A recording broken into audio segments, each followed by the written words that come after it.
Welcome to the Banker Lamp. Please enjoy the video. In this video, I will explain how to set up a golf bag using an easy method.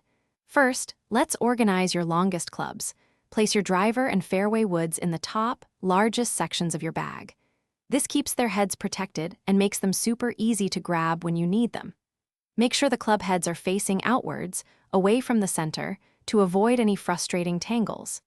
This simple step saves you time and hassle on the course, ensuring a smooth start to your game. Next, let's tackle your irons. Place your mid-range irons, usually from the 4-iron through the 9-iron, in the middle sections of your bag. A great tip is to arrange them from longest to shortest, with the longer irons closer to the top of this middle section. This logical order means you can quickly spot the exact iron you need for any shot, without fumbling around.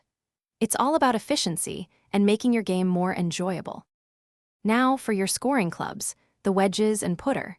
Your pitching, sand, and lob wedges should go into the lower sections of your golf bag. For your putter, which you'll use many times each round, it's best to give it its own special, easily accessible slot. Many modern bags even have a dedicated putter well, offering excellent protection and quick access. This setup ensures these crucial clubs are always at your fingertips.